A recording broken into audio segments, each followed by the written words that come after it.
ngenda kwebaza abaana ba Nuupu nebaza abaana ba FDC ngenda kwebaza abaana aba DP kubanga this time kintu kyendabye kiri mu ggwanga mpozi ne airport kintu kyendabye kiri mu ggwanga so tugatta ffenna awamu ne tubeera ku nsonga yemu nga twagala buli muntu afune obwerufu bwe era mbasaba nange bwe baba ensonga betutabudde oba ekintu kyonna nga kitujje ku mulamwa tusigala at least nga tuli bwebuti era ngenda kusinzira ku live yange nja kuyita ne press conference number netondere abo oba netondere Bobi Wine netondere abo benze abalowooza abayina endowooza oba bemikosezza mu kwogera mu bikola Bible egamba amanyi nasomera byako mbakatuliki nyono mu kulowooza mu kola mu bigambo ne mu ntambula zange tutusoboye abantu mu ndowooza nyingi mu byetujja twogera olw'obusungu olw'okunyigirizibwa naye bwe kwa muno manya nti nakola mistake wa nayogera bwenti ne bwenti then kyali kibi then nange wenje okusabira nti abatuvuma oba bavuma President Museveni naffe mutulumya then ekino njagadde kiyisawo nenjaga tukiveeko mangu tekiri part of byengendo kwogako lwansonga ki nze ndabyeko abantu bangi jonga tetubeera ku one side naye tudde tuli one side oba tusitandiza buli muntu afuna obwerufu bwe guno gwe mulundi gwendabyeko abantu nga tuli one side gwe mulundi gwendabye nga tetuli mu politics gwe mulundi gwendabye nga tuli bumu gwe mulundi gwendabye nga twagala oba mwana oba mukulu oba mukyala oba musajja afuna amazima ge afuna obwerufu so mbasaba na Uganda this time tufunemu ekyokuyiga maybe Katonda waliwo ebintu ebijja mu bulamu bwaffe nga bibeerako ekyokuyigirako nga wabeerawo ekintu ekijja nga kyakulabirako omanyi nti ne bannabbi batambuliranga mu bunabbi bwalinga bwakuvumula bwajjanga buli kaseera nga bulina kye buleese tomanya nti maybe omusajja ono bayafuna okusomozebwa nga Allah alina kyamuyisizaako okulaba nga tusigala tuli bumu n'olwekyo wano wensinzira okugamba gwe wenna ampala nange mpanula Bobi Wine nti oba namuvumu oba nakola nayogera ekyakunyiiza oba nayogera kino I'm very sorry nange ne nkusaba ate era nkusuubiza nti kijja kuddamu kubeerawo era bwoba toyagala mwogereko kikunyiiza I'm very sorry kyokwetonda kya buntu omuntu yenna mutegeevu yeetonda ate lwomanya ensobi osobola okwetonda then ne bafaanizi be nange mbasaba wabeerawo obutakkaanya wabeerawo okusoomoozebwa okumwongeremu oba endala ng'olaba oba olina ekikunyigiriza ng'ate ovuma President Museveni nange nkusaba at least omuleke kuba naffe buli lwomukwatako naffe tulumwa buli lwamuvuma naffe tuba tulumwa era tuba tuzisa ki the same way the same words nawe byoboyisizaako naffe tuba twagala tukomezeewo ndowooza nti tujja kuyambibwa ate okulaba nga tweyongera mu maaso n'okulaba nti tutwala ensi yaffe maaso because tewali omuntu akyala wali ntalo omuntu ajja wali okuneneŋŋana kyannaku nnyo okubanga tuneneŋŋana mu bulamu bwe tutambuliramu tufuna okusomozebwa kyannaku nnyo sisobola kusirika nga ndaba omuntu alumbye Ssaabasajja Kabaka oba olumbye Katikkiro mbanga atali munnayuganda ekirala kye mbasaba bwe tuvuma ensi yaffe batugenda kubeera abantu bansi ndala sisobola kusanyuka ng'ovuma Uganda you are just standing abusing Uganda is my country Uganda ffenna si ya muntu omu nti gundi enanyini Uganda oba gwe mpagira enanyini no Uganda is our country noto tutambudde mawanga amala gonna mu nsendala ludda wa Uganda is our country tusigale nga twagala ensi yaffe ng'omuntu atuvumisa ensi yaffe tumwewalira tumukyawa omuntu atwetera okuwanga tukyawa ensi yaffe tutereeze byasoba tutereeze ebyo byasoba oba tujjewo ekiremezza kye kitutwala mu maaso okusinga mu byonna mbeebaza mwenna basobodde okusitandinga this time njogeddeko n'abantu abanene abali ku opposition side abamu babaka Nuupu abalabaki abamadiini abantu bangi sobola kumenya nini njogera ni obandekani the many peoples abali mu nsonga zino kubanga zagenze the all world kiri ku muntu omu obani mbeebaza nebaza basobodde okusitandingawo njagala kuddamu ebibuuzo bye mwambuuza yesterday ku comments zenalabyeko ezabadde nyingi abantu bafunye clips nga beebuuza full figure ayingira mu nsonga zino ngani full figure atulaawo ngani meeting yabadde ya family full figure atijja mu ngani thank you so much njagala okubaddamu first of all I'm a full citizen ndi full citizen I have a right to do anywhere and what musamateeka w'eggwanga kawairo article 17E kampo obuyinza obwenkomeredde nganze mu Uganda article 17E kampo obuyinza nina right nina obuyinza obwenkomeredde okwetaba mu nsonga z'eggwanga zonna that is 1 2 ndi mwabuzi wa president ndi presidential advisor saakubako kalulu nalondebwa according to my mind according to my wisdom according to what I'm talking with my president nawe kyemanyi kyeweegomba okubeera era kyewandisabye okubeera it's my law it's my job I'm supposed to work I'm supposed to do what I'm supposed to do no Rachel please put a respect on my name why are you abusing my name put a respect on my name because I'm a presidential advisor ntimanyi kyewakaluubiriza but you try mwekake noba totegera wekako otegeere nti ndi mwabuzi wa president it's my job olunaku lw'olinoonya ng'ojagala nkuyambe olunaku lw'olinoonya nga tosobola tonda bango ndaba kusula motozi tonda bango ndaba ku TV ne ku TikTok kuno ndaba bango walayisi olunaku luli kya nonnoonya wallahi nganze nsobola okutusa ku kyoyagala lw'oyitegeera nti siri wa rais ate not fort olunaku nfuna abantu abasukka mu 5 nga baagala mbayamba babali nnyonyo nyina bajja ne bababbako ssente nina omukyala Asina Mwanga asobola kumpako obujulizi mulabeko kuno MP wa Kampala Asina Mwanga yajja wano yava mu America ngayagala kusinkana president w'eggwanga yajja nga anoonya nze namugamba awe talina kyali tomunoonya bamulyako ssente obukadde obugenda mu milioni 10 teyalaba mukulembeze nezimuggwako omanyi abantu bameka bennyambye okutusa ku byalema omanyi bimeka byenzigusizza byalema omanyi buji bumeka bwensambidde abantu even abaana abavuma ba TikTok nabalabanga babonaabona babundabunda banoonya genosale musale ne bagenda eggulu emirundi ne basulayo ababamba bonna balina ebiwalaata balina ebigunda mu mutwe nengamba those people abantu bana Uganda let me do my work nensawo ne mbakolera ekisembayo kyebalyako nakati kibawesa payroll lwakwa tebasobola kwagera mazima nakunsiima neze sikolera kusiimwa because Katonda yansiima that's why ndaba nga ndi mu position gwe josuwa gyesobola kubeeramu but Katonda nsiima na positioning nga wenina okubeera nfune essimu z'abantu buli lunaku abali mu kusomozebwa abayita mu bulumi ababiddwa abeetaaga obuyambi obanga yeetaaga Anthony Jeno nga tosobola kumutukako naye nga nze nina omukisa okusobola okuba essimu emu nimutukako lwaki mba simutwala muntu otadde emitima okwetamu okugamba oyo abeeramu ekyo ngani ayingiramu ekyo ngani olunaku lw'olinoonya lwomanya nti amwe big nga tosaana kuntupako tolaba nga mbeera ku Story TV ogezangako mbuuza kuba noonyezaako okutuuka butuusi ku motoka yange kyebayitamu era bayita mikono emeka gwondaba ku TikTok wano ku social media ondaba nga like nga gwe ondaba nga noba wali omumanyi please si kyali ku level gye wammanyirako weekako kimanye nti ono omukazi at least wano yavaawoko nze ngezaako nnyo okutambulira ku level gye twawangalirangamu ne neekaka kubanga yali mikwano gyange naye nze mikwano gyange gyakyuka mbujogera mazima my friends baakyuka esimu aja kusanga njikwera aja Miss Kigundu nganjikwira Siduiru ngankubira minister Honorable Kasolo tukoze tutamama gravity afudde Honorable Minister Kabanda kino kyetaaga ki Honorable Balama abantu bagala kulaba Honorable Nakiwala kiyinji kiki ekigaanyi twetaaga okutwa tunoge setting ensonga bwezi tomwana mutwala musomo tata yakiriza yono goleka kubateka mu public yasigadde atya because it's my job I have a right it's my job olunaku lw'olinoonya nze right now kamba oyo akantu kamu nagende wa president ne musaba batabaana baso sina mu interest yona wadde kigendererwa muzayi nangamba abana bano gobe yimiridde nayina okudda mu kooti yamaje tegera mu bantu ba bulijjo nalabaloya nga akyogerawo I'm a president said I'm supposed to be there I'm supposed because I have this CV yange esoma ekyo poloto kenzikiriza I have a right mumanyi bamekabe tuganya okuyamba okutunyomanyoma nga wanyomanyoma tekati oyagala obuyambi nkuyambe wanvuruga tontuuseko nkuyambe kukinga tewanvuruga please put a respect on my name that's why omukazi muguddeko omusango right now nziguddewo omusango okweta kyetali alina nanga muntu 3 nenira ngishuwinze right now era investigation zitandise alina nanga muntu ziri 3 eziri confirmed nga naye azikiriza nti azina ogwo omusango ogumanyi put a respect on my name don't joke with me I'm not a food I'm not a simple like nga wali omumanyi awonavaawo CV yange esoma kirala wala totegeera nnyo naye weekako kitegeera ekyo nti omukazi ono bannange atulekamu step please leave people be omukazi wabata yasoma maatunula ati obaali ebiki oba mwasamivu muleke waalina okubeera eyo favor gubeera mukisa nawe oyagala okubeera ekyo nawe okyagala ekyo nze nayoka wana abantu nga mugamba agenze ku polisi era buli gwe bakwata agenda ku polisi nakoma agenda ku Akram mpozi ne ku alien skill bamukwata nakola bukozi wenti recently lwaki nina right I have that power okumanya ebifa mu ggwanga nenkola report nempawulo mukulembeze w'eggwanga okumanya ebifa mu ggwanga nenkola report nempereza maama report wano wazeewo abawalabu balangira beeyo saagala byogerako nebateekawo ekigo mu hotel nebateeka kusene ekigo babatambuza ne babalyako ssente ng'akantu katono nnyo bwe kati baagala gye nomuwozi omanye abantu ababaliddeko ssente nabagesa bagenza okuntulako nga baagala in fact yasooka kuddayo n'aleka munne wano baagala kuzimba saagala byogera bintu bya security nakoze bukozi bwenti nimba muwa saagala ssente ebintu byemulaba bigenda mu maaso tewali gwe nali nsabye ssente sina muntu n'omu kubonna gwe mmanyiiko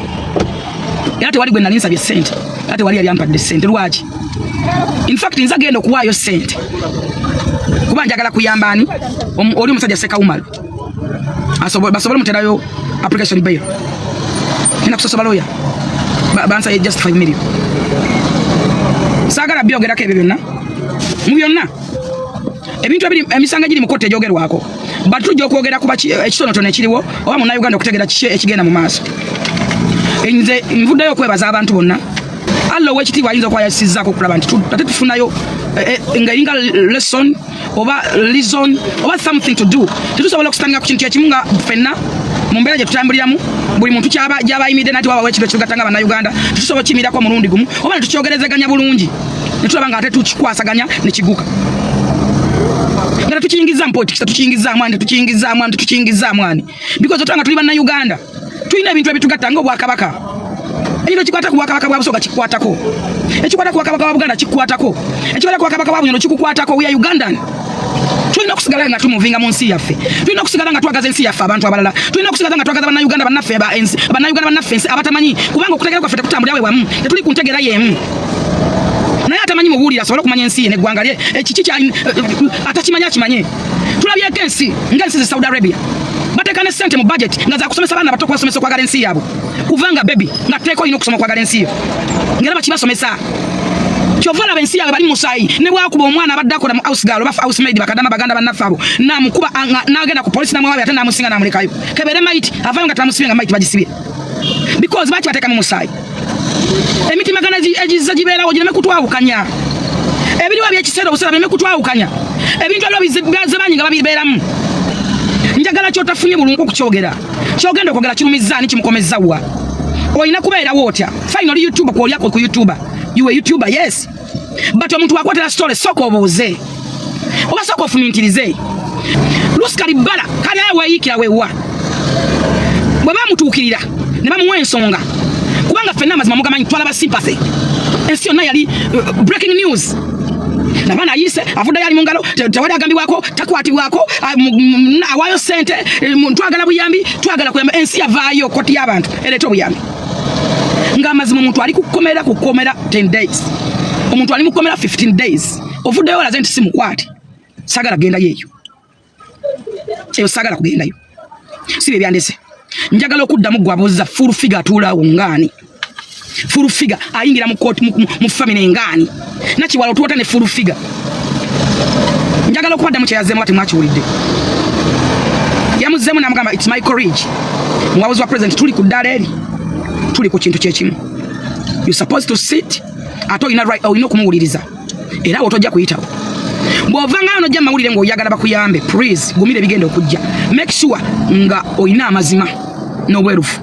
because Katonda aseteze ensozi nezitamanya Katonda alina bw'ayimuse eddoboozi lye Katonda alina buli muntu amuyisizaamu ekintu nga olaba Dawudi we yakuba Goliath kwali kunyomerera kanyomonyomo mwenna mumanyi bayita step mom omwana oyo muto tafiibibwako ali mu bbanga onalebo nakyo wali ayogera yagamba nti buli lunaku nfuna amasimu agankubira agasukka mu 10 nga bagala mbayambe ku baana naye nno kubanga abaana tulina bangi kati gwe babuuza nze nina nkolagana ki ne onalebo nakiwala nina maanyi ki era ndyaniwe ndi korigiwe just one call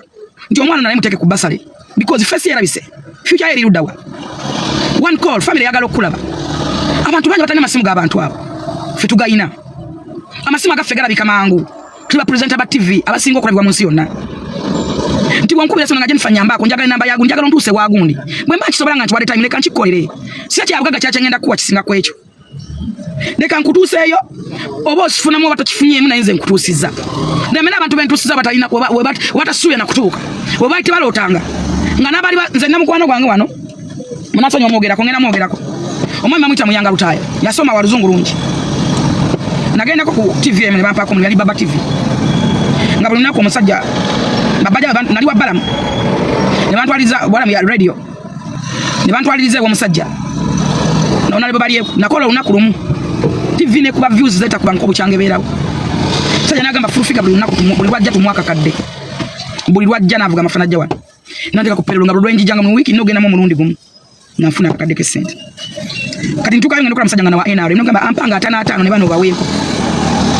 omwami oyo yomuba yali munene ku TV eko teyanjagala kuba sasa ngagamba sasa mandiro class sasa wakula nange bla bla sagala byogerako nyo kati ngata andaba siwa amakulu ne ku TV ya Balamu yanda banga siwa amakulu tasobola kutula nange ngalaba tasobola how comes into figure how nze class yange degree ninanya something like that munasonyo abali sagala mwogerako naye naye mu bantu bonna balina mikwano gyo kwenima minisita ne kubani kubani amaze emyaka ng'anoonya abasajja batwala eggwanga lino mu maaso ng'ayitamu abo abanene emyaka gy'amaze tagimanyi luzungu lwatawandiise talina kyatakoze bamukotogera yansanga ku mukolo wa Faruku Kirunda nangamba byaŋŋamba nansaba essimu yange namwalongo namba omanyi lwaki namwalongo namba nga njukira bye yankolanga bye yampisanga naye nze ne musaba eyiye entuufu nze nakimanyi agenda kukuba tajja kukuba kulongo namba tajja kumufuna kati nze namusaba eyiye nimugamba ekisooka ebiki essimu yange ojja kunkubira kotogera biki utava wamukulu Faruku Kirunda omwandiisi wa president nayisaawo ennaku 2 mukama bange ne bampita baba top boss ne mukubira essimu nga top boss ampise naye jangu tugende wandiyagadde ki oyagala kukolera ki teyakikkiriza naguno guliko takkiriza saakikola mulundi gumu mu mwezi gumu nakimukolera emirundi 3 ebyali byesibye byonna kagabema bangi nze mukama nsase mbali sagala kushogerako bati nchogeddeko otegere nti ompisamu amaaso nvuma nesinze fulufigo oligo wali omanyi wadde goyagala kundabiraawo wekako otegere nti awo navaawoko nga newankubadde nkyakufaanana nga ondabira kuleva eyo gyondabirako nga newankubadde nkyali mu areas wali ondabamu but awo navaawo awo nakola ki nasenvulawo mu byonna njagala okwategeeza nti aji oba omuntu yenna ba aji tetubamanyi famire ye yeyanoonya era nabagamba nti nze ngenda batuusa butuusa gye mwagala ogenda nze nkola byange nga nze bakwa muno mwenalabidde ba lawyers ba top lawyers abakyasinze mu Kampala mu ggwanga Uganda ba top the best lawyers nga bavudde banoonya ennamba yange bankubira bagamba tetwagala wadde nusu ebibiri wadde siringi 10 twagala kusitanga ku facts so mu byonna tusaba buli omu afuna obwenkanya bwe nga bwe buli naye tulekeraawo okulimbirira ng'abantu olimi omu tosobola kulaba mukisa tosobola kuvaayo n'okaaba nnyo n'ogamba nga bw'oli omwavu nga bw'olina abaana badde botanakyo obugenda balisa nga bw'okola ki sawa zino tugamba gwe obadde owoola omusajja emiliyoni n'emiliyoni lulimi watulaga nti oli munaku nnyo masikini omwana omulese mu ddwaliro biki esaawa zino otulaga oli landiredi lulimi abakola investigation nga abagezigezi ngaffe tukola investigations kyebayita okunoonyereza naawe osobola otulawo otudde n'ogatta datisizo zigatta audio ze wawulira zigatta oba mulimu okubuzaabuza n'obulimba onti bamukkiriza kwogera onti bamukkiriza debwe bamunyigiriza kyobakola boti tugatte datisi naawe osobola ogattirawo otudde ne wooli nze ebibuuzo byange byabadde bitono nnyo naawe njagala obikwate nga ggwe bwe kiba kigambibwa mbu omwana ayabula yawambibwa era yatambulako wawawaabira ku poliisi yonna. Do you have any reference? Waliyo omuzadde abulwako omwana n'atawawaabira ate ng'otegedde amuwambye era osaba obuyambi obuwe eri awambye omwana bamukuddize? Gata that. Omwami omwana ali mu senior free wa myaka 14 tugate that. Naye bate yasoma baby nga ne piwa nto yagisoma asobola okwera wa 14 years nga twalina mu lockdown tugambe kali yasoma mu lockdown emyaka emituufu giri emeka. Omwana mu kutambula bayagenda Mexico bakana baluddawo bawa yatambula atya tata wa yakkiriza bitono nya simple as that. Nawe gatta that sobuuze oba mbuuze kubaka nerese njogedde ugabye omwana wange bwati ne bwati kyona kino ne kino mbuuza. That is wrong. It's a wrong. Omulimba tabula bannange omuntu akulimba tabula omuntu omubbi tabula kiwa kyakuyiga ki twagala abantu bafuna obwenkanya naye tuzadde abaana abalenzi. My brother and my sister, you have a boy child. You are mwana omulenzi. Ndabye ebitongole nkubira omulanga njagala kuyita abantu abayivu mpita abantu abasoma mpita abantu abamanyi mu ggwanga munneegatteko lwa nsonga ki nkuba omulanga nkubira bamasheka ne baajati ne abasumba naba munneegatteko lwaki mbayita tuzadde abaana abalenzi tulina ba brothers baffe. Omwana abera mu Saudi Arabia nawe nakwasa nengaziwaleza omukazi nadda nasanga omukazi wasiza mu nyumba gye yamulekamu. Boy child tayina kitongole kyonna. In fact wali onakula batata simanyi wali onakula batata mu nyambe olaba ne bamuzibe bayina ebitongole byatwala abalema bayina abakadde bayina abaana bayina abakyala bayina. Where is the boy child ministry? Government tubasaba OHT was speaker of parliament omukyala Ntamamu tusaba mutekewo department z'abasajja ba ministry ya boy child ye kyasinza okubeera mu buzabana babendi basibwa kuweerero ina muganda wanga yasibwa olina brother wanga yasibwa mukwano go yasibwa for nothing omwana go bamwayiza wali omwana go bagamba wali omwana bamutwala we bali abantu batu naddala abakyala kyovola abannange njagala bagamba wadde ndi mukazi sitani mukazi teri muntu awunza mwana wa munenga mukazi bakazi baloga bali sabana babantu ebintu abakazi baloga abana babajene kwazadde baabwe tokkiriza nga mwana omunenzo okusiwala okwenkanaawo tokkiriza nga okumenga okutuka kwekyo muntu okwerabiza nnyoko twatuuse ku mama w'omusajja nga mama akabagamba omukazi yakwana omwana wange era naŋŋaana neŋŋaana agenda agula mipiira namugamba nti nkwagadde saagala genda yeeyo. Where is the boy child? Boy child future yeri luddawa. Abasajja ani ali bayamba? Abasajja bali ogera ddi? Tuyina abasajja bafiira mu mayumba batakitibwa kyabwe. Tuyina abasajja nga nokwata ku mukyala we mu nyumba amala kusasula sente. Tuyina abasajja nga tali awemmere nenga aleka sente waka. Tuyina abasajja nga bayoweza engoye za begololera naye nga yawassa. Na n'omukozi omukazi yamugamba oyo akasajja kantu kafaako. Abasajja bali yagalako ddi? Kyovola banga ebiduuka ebitunda eddagala ly'amaanyi g'ekisajja beeyongedde. Teri musajja mufu oba teri musajja atalina maanyi ga kisajja. But bali tortured on mind. Ava ku business nga bamuvumye aba customers bamukyuza sozo ba boss we. Nadde wakabe bani muwewesenga nawo tewali ssanyu. Mukozi egase n'abaana yegase n'omukozi. Hanafuna dde amanya gegatambulire. Omuntu omwe otango ina national ID nya oba ssatu. How comes? Zina wano. Ne mungama nzibatere wano. Oba otane national ID ssatu. Nogamba nti gwe mutuufu waufumbire wasooka wokuina okusona unawokuna wonna baali babi gwe mutuufu gwe tosobola kwekwa muntu okinogamba nange naye nange nekikyamu n'atuula wa n'abeerawa ffe tulina ebintu etuyigidde ku bantu abakulu nga ajamisi kigundu okuyiga okwerekereza bamisa kimakula okufumiintiriza n'omanya nti kino nina okusigalamu ak'obuntu tokkiriza mu bintu byonna by'okola atirisako obuntu segasiini yaŋŋamba ne bw'okolanga ki ak'obuntu kakusigalemu.